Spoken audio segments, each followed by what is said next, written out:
Imagine a smile that once pierced your soul, not because it offered warmth, but because it mocked your pain. A smile that lingered when you cried, a smile that watched you fall apart and took pleasure in your breaking. These were not smiles of love, kindness, or empathy. These were grins carved out of arrogance, pride, and cruelty, designed to deepen your wounds, not soothe them. You remember it, don't you? That moment when your tears were fresh and all you needed was understanding. You weren't looking for miracles, just someone to acknowledge that your pain was real. But instead, you were met with eyes that gleamed with satisfaction and lips that curled upward in triumph, as if your breaking somehow validated their power. Some people smile not because they're happy, but because they feel victorious in the destruction of someone else's spirit. That's the cruelty of the world we live in. Those who cause the most pain often do it with a smile. They parade their actions as if they were justified. They distort stories to cast themselves as innocent, and they wear your suffering like a trophy they secretly admire. They walk away, convinced they've escaped consequence. They sit in their comfort, believing God is silent. But what they don't realize is that God doesn't rush justice. He perfects it. You see, when your heart collapsed into tears, it wasn't a weakness. It was a sacred language only God understood. When they smiled at your pain, they didn't just offend you. They mocked the divine compassion of a God who stands with the brokenhearted. And he took note. There's a time when God stays silent to test the strength of your character. But there's also a time when he rises to show the strength of his justice.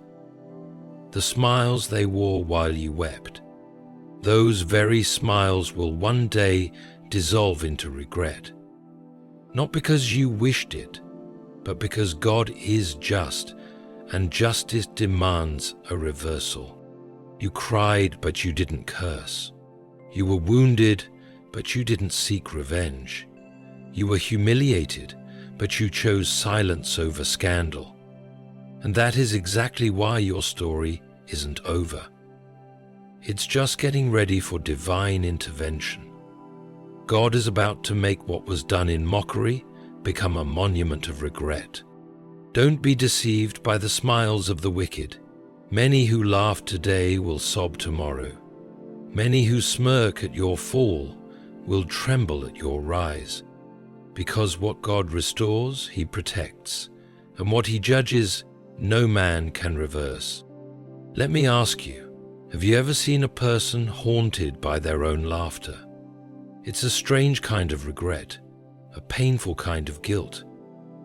It's the moment when the soul remembers every grin that should have been compassion, every joke that should have been a hand to lift you, every lie that turned people against you when they could have been your defenders. God sees that, and he will respond. He will not let smiles built on suffering remain untouched. This is not about revenge. This is about divine accountability. This is about sacred tears being turned into strength and fake smiles being turned into sorrow. Your breakdown was not in vain. Your cries in the night didn't echo into emptiness. They were recorded by the one who sees in secret and rewards openly. They smiled while you shattered. Now, God is preparing to turn that smile into a mirror of regret. And you won't have to lift a finger. You won't have to defend yourself. You won't have to shout the truth from rooftops. Your peace will speak for itself. Your healing will be your loudest voice, and the justice of God will be your vindication. Because when God acts, he doesn't just restore you. He reverses everything they built on your pain. God saw the smile they gave you when your soul was breaking. There is something profoundly painful about being broken in front of someone who does not care. It is one thing to suffer in silence, and it is another to suffer under the eyes of someone who chooses to remain unmoved. The cruelest form of betrayal is not always a loud abandonment. It is often the quiet, smiling presence of someone who watches your heart fall apart and feels no sorrow. When your soul was trembling under the weight of despair, they didn't offer you a hand.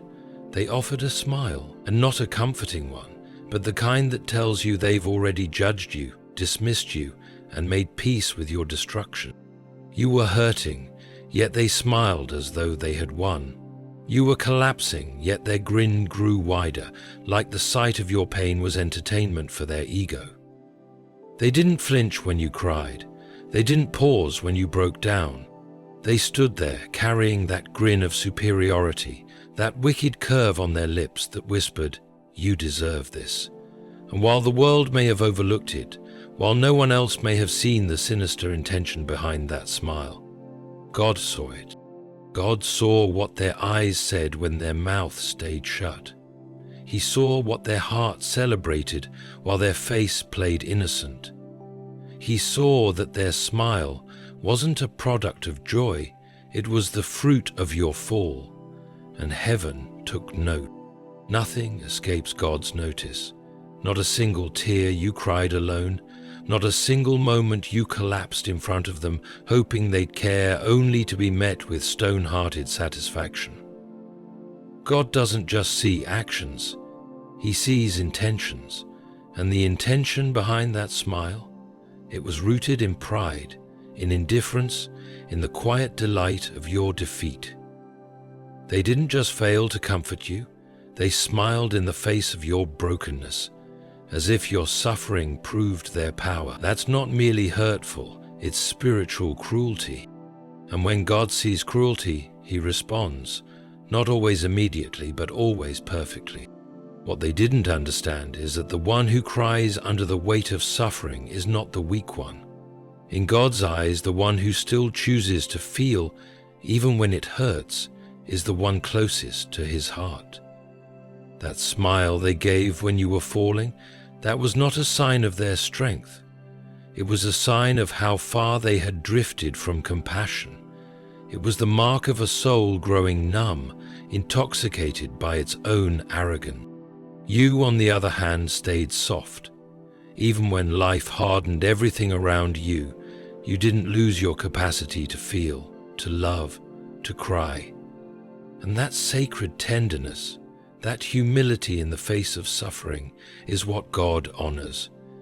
He does not forget the moments you were crumbling while others stood by with smug faces. He does not ignore the injustice of a person watching another bleed emotionally and offering no hand, only a smile. That smile, it will collapse, because God saw it, and He does not leave injustice unanswered. They mistook your collapse as weakness, but it was the beginning of your transformation. When you collapsed, when your soul caved in under the unbearable pressure of betrayal, loneliness, and emotional torment, they thought it was the end of you. They mistook the shaking of your hands as proof that you had no strength left. They saw your silence and assumed it was defeat. They watched the tears that streamed down your face and concluded that you were broken beyond repair. They were wrong. They misunderstood collapse. They thought it meant you had nothing left to give. But in the spiritual realm, collapse is not the end, it is the beginning. It is the place where God meets you at the ground level. It is where pride is stripped, ego is buried, and the raw truth of who you are comes into contact with divine restoration. Your collapse was never about defeat. It was about surrender. And surrender is the soil in which transformation is born. They thought your pain made you smaller, but in truth, your collapse made space. It emptied you of the illusion that you could do it all on your own. It peeled away the layers of pretense, the masks you wore to keep others comfortable, and left only your truest self, naked, vulnerable, and holy in the eyes of God. In your moment of collapse, something sacred began. You started to see what really matters. You started to learn the power of prayer, the depth of God's love, and the value of being real, even if real meant shattered. What looked like a breakdown was the first step in a breakthrough. The world looked at you and saw ruin, but heaven looked at you and saw readiness for healing, for clarity, for growth.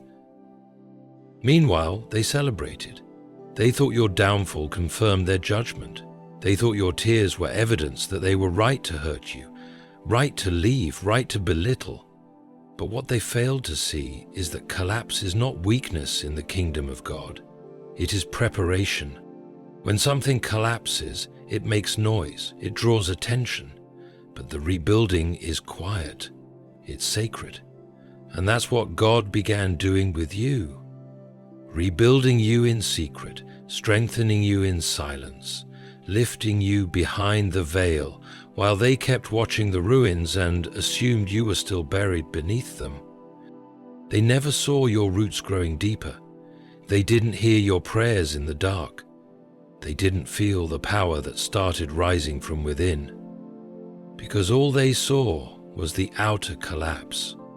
They never saw the inner transformation. What they called your end, God called your beginning. God allows hidden wounds to ripen justice in silence. There is a kind of pain that doesn't scream. It doesn't make a scene. It doesn't come with bandages or bruises the world can see. It's the pain that stays hidden. The pain you carry in silence because to speak it would be to unravel completely. This pain becomes a quiet companion, whispering reminders of what was done to you when no one else is listening. And for the world that continues to spin as if your heart didn't break, it seems like nothing happened, but God knows the truth. God has always worked in silence. The deepest movements of His justice don't come with lightning or thunder. They come in whispers. They come in delays that are not denials, in quiet seasons that don't make headlines but shift eternities.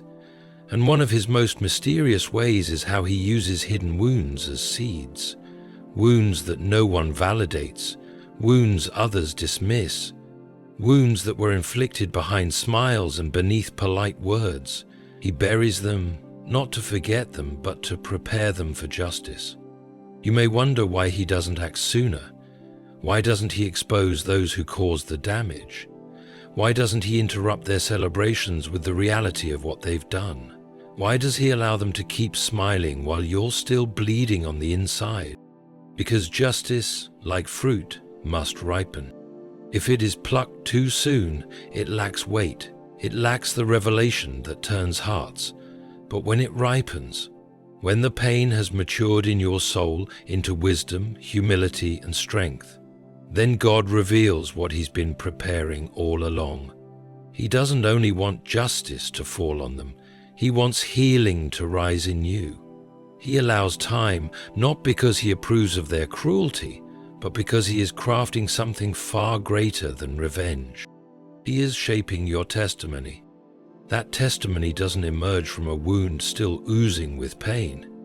It comes from a wound that has been closed by His hand.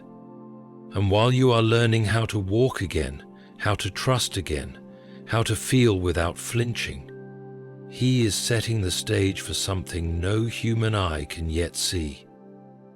The silence isn't abandonment, it's divine timing. And those who think they've escaped consequence because your voice remained quiet, they are mistaken. For every hidden wound, God prepares a visible harvest.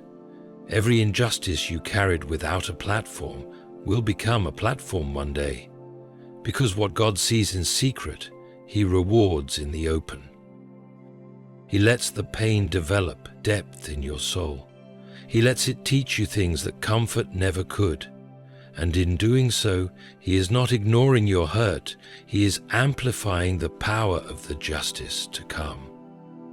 What they thought was silence was really the drawing back of heaven's bow.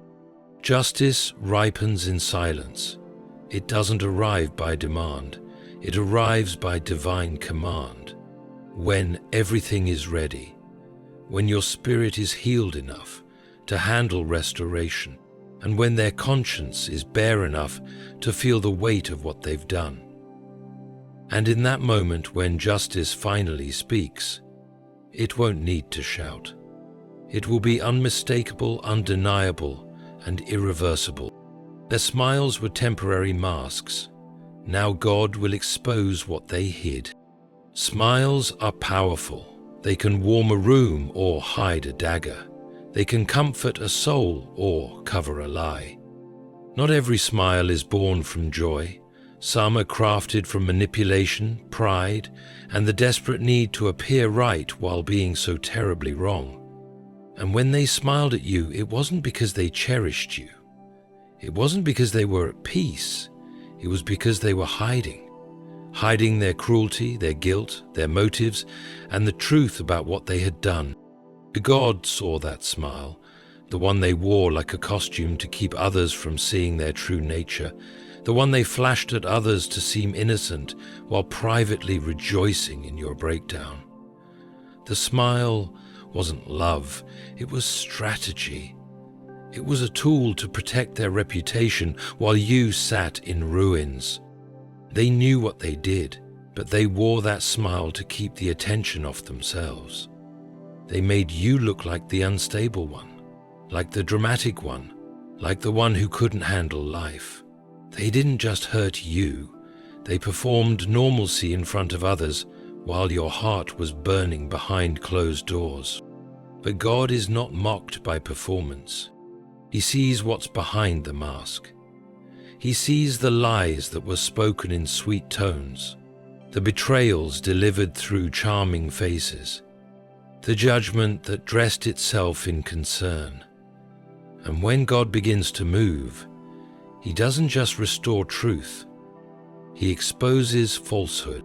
The exposure may not come with thunder and fire, but it will be sharp, it will be surgical.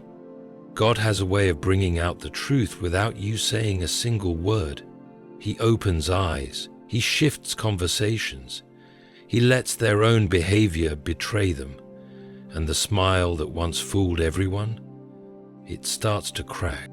They won't be able to hold the performance forever. The energy it takes to hide wickedness under a smile becomes exhausting. And while they're growing tired, God is awakening people around them. Those who were blind begin to see.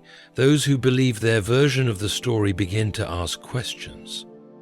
The truth, which had been suppressed by charm, begins to rise from the ashes. And it's not just people that God exposes them to, it's themselves. One of the heaviest judgments is self-realization, when a person finally sees the damage they caused and can no longer deny it. When the mask falls off and even the mirror shows the truth. That is where regret is born. That smile they used as a shield, it will haunt them, because God doesn't let falsehood endure forever. What is hidden in darkness must come to light, and not to destroy you, but to free you, to show the world who really carried what, to reveal who actually broke and who pretended to care. And when that mask finally collapses, there will be no need for you to shout. The truth will speak loud enough. God will make sure of it. You cried with humility. They smiled with pride. Now the roles will reverse. Tears are often seen as weakness, but in the eyes of God they carry sacred weight. When you cried, it wasn't just emotion pouring out. It was your soul speaking in a language too deep for words. Every tear carried the burden of betrayal, the ache of abandonment, and the pain of being misunderstood. But still, you didn't lash out. You didn't seek revenge. You didn't return what they gave you. You cried quietly, humbly, praying instead of plotting, hoping instead of hating. That humility was not invisible, it was holy. And heaven took note. While you cried, they smiled, not in innocence, but in pride. Their pride came from feeling justified in what they did to you. They believed they had outsmarted you, risen above you, silenced you. Their smiles weren't signs of peace. They were signs of ego. An ego always believes it has won when it sees others fall. That's how deeply pride can blind a soul. It rejoices in damage and calls it victory. But pride and humility do not share the same future. You see, God resists the proud, but gives grace to the humble. When you were crying in humility, you were opening the doors of heaven. Your tears became seeds sown in sacred soil. You didn't know it, but every tear that fell was watering a future you couldn't yet see. A future where God would lift you and silence the pride of those who hurt you. And those who smiled with pride, that pride becomes their downfall. Because pride blinds them to their own wrongs. It tells them that consequences are for others. It convinces them that they're untouchable, that God must be on their side because nothing has collapsed yet. But delay is not denial, and pride has a quiet timer ticking in the background, counting down the moments until it collapses under its own weight. The roles will reverse, not because you wished for it, but because God is just. He doesn't let humility go unrewarded or pride go unchecked. One day, those who smiled while you cried will find themselves in a place where their pride offers them no comfort, and your humility, the very thing they mocked, will become your crown. You didn't lose when you broke down in tears. You won something eternal. You aligned yourself with the heart of God, and that alignment always brings elevation in due time. Their pride may have bought them a season of comfort, but your humility is preparing you for a lifetime of divine favor. When God moves, the proud fall and the humble rise. And when that happens, no one needs to announce it. It becomes clear without a word. The one who cried will be the one who shines, and the one who smiled at pain will be the one who hides from truth. Your pain became prayer, God turned it into power. Pain can crush, it can also create. It all depends on where it's placed. When you were in pain, you had two choices: let it consume you, or surrender it to God. You chose the latter, and that decision, though quiet and unseen by others, shifted the course of your life. When pain becomes prayer, it transforms. It doesn't disappear, but it begins to carry purpose. Every cry you let out in the silence of your room, every whisper to God that you couldn't take it anymore, every plea for strength when your heart was heavy, those became the raw materials God used to build something stronger within you. You didn't even realize it was happening at first. The strength didn't come all at once. It came gradually, like light returning after a long night. But the prayers changed you. They opened you. They stripped you of illusions and filled you with truth. They made you see what really matters, who really cares, and how deeply God is involved in every detail of your healing. While others saw you in pain and turned away, heaven leaned in. God took your pain personally, and because you brought it to Him, He didn't waste it.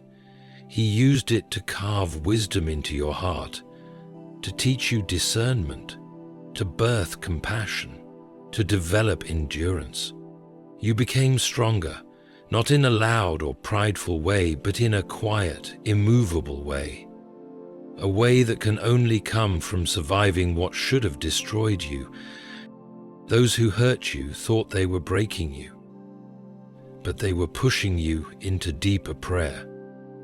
And that prayer built something they cannot see. It built a foundation that now holds up, a stronger, wiser, more faithful version of you. They thought pain would ruin you, but it became the very thing that refined you. The pain may have come from people, but the power came from God. That's the divine reversal. What was meant for harm was turned for good, not by force, but by faith. You didn't scream for revenge, you whispered for help. And that whisper traveled farther than any scream ever could. It reached the throne of God, and in response, He began turning your prayers into power. Power that shows up in peace when you should be bitter. Power that shows up in grace when you should be cold. Power that shows up in truth when others are still living in lies. That's not natural, that's divine. And it was forged in the fires of prayer, birthed through pain.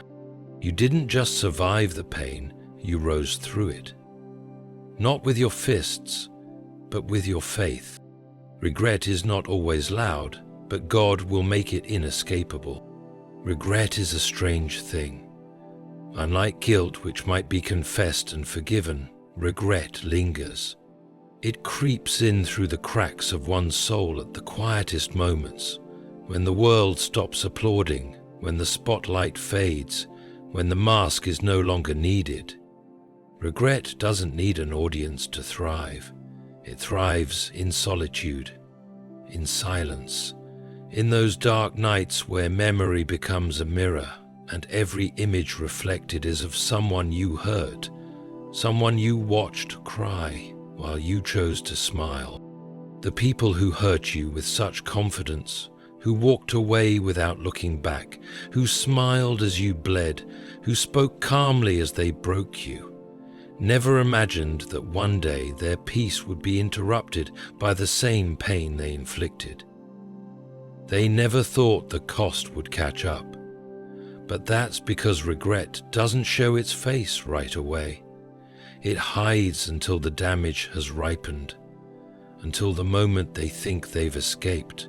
Then it whispers. It whispers in the quiet, in the memories they can't shake, in the eyes of someone who reminds them of you. Regret doesn't come with a thunderclap. It arrives in fragments, a song, a smell, a sudden realization.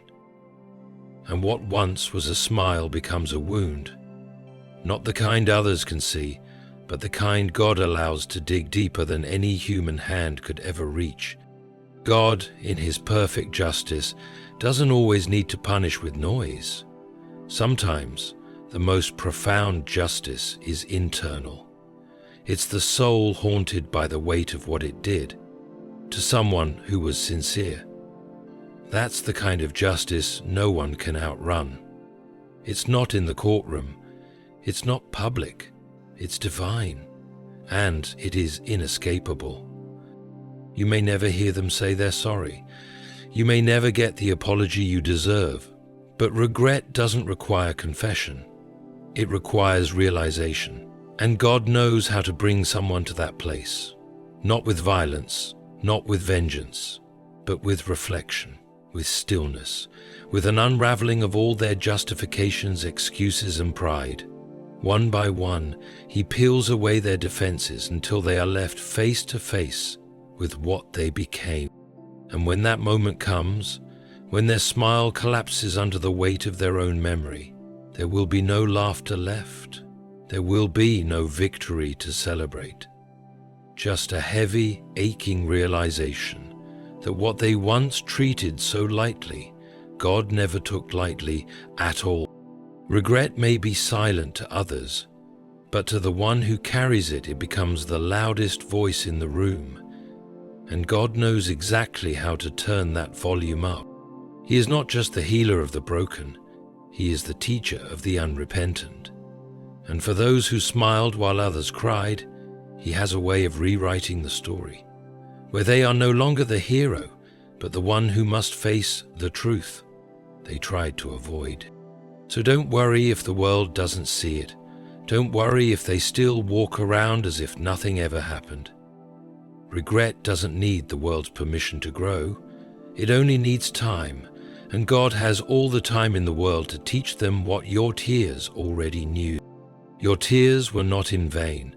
Your collapse was not a failure. Your silence was not weakness. Everything they misjudged in you, God saw differently. While they smiled with cruelty, you broke with sincerity. And heaven doesn't ignore sincerity, it responds to it. You never needed to fight back. You never needed to scream the truth. Because your pain reached the throne of the One who sees beyond appearances.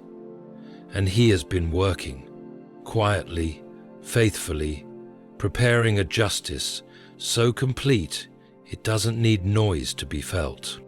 Their smile, once so proud, will fall, not because you wished it, but because God is just. And justice will visit every heart that mocked what it didn't understand. You were not weak for crying. You were strong for staying pure.